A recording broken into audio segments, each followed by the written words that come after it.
एक समय की बात है। मेढकों का एक समूह जंगल से यात्रा कर कहीं जा रहा था। अचानक उनमें से दो मेढक एक गहरे गड्ढे में गिर गया।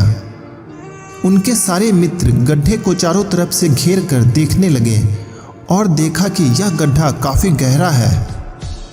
मेढकों को लगा उनके दोनों मित्र जो गड्ढे में गिर गए हैं अब वापस कभी बाहर नहीं आ पाएंगे।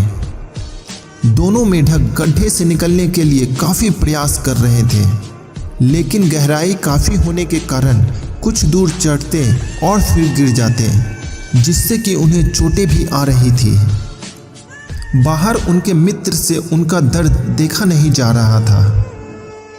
उन्होंने दोनों मेढक से कहा, अब उनके लिए कोई उम्मीद नहीं बची है, अब उन्हें प्रयास करना छोड़ देना चाहिए। हालांकि दोनों मेढकों ने दोस्तों की बातों को नज़रअंदाज कर गड्ढे से बाहर निकलने का प्रयास करते रहे। वो बार बार कुछ दूर चढ़ते और फिर गिर जाते।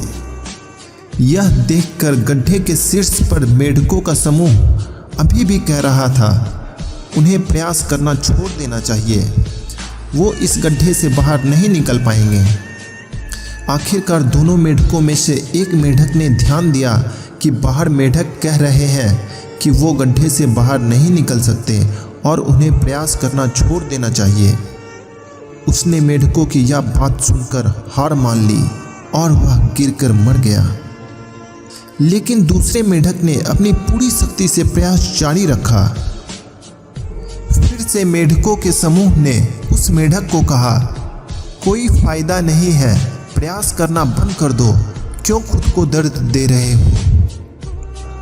लेकिन दूसरा मेढक और जोर जोर से कूदने लगा जितना वह कर सकता था और आखिरकार उसका प्रयास सफल हुआ और वह गड्ढे से बाहर निकल गया।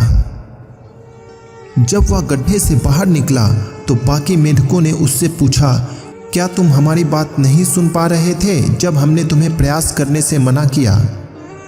तो उस मेढक ने उन्हें समझाया कि वह बहरा है और उन्हें लगा बाकी मेढक उसे पूरे समय गड्ढे से निकलने के लिए प्रोत्साहित कर रहे थे। दोस्तों, इस कहानी से हमें यही सीख मिलती है, अगर खुद पे भरोसा हो तो लोग क्या कह रहे हैं इस बात पे ध्यान दिए बिना अपना संघर्ष जारी रखो, सफलता आपको जरूर मिलेगी।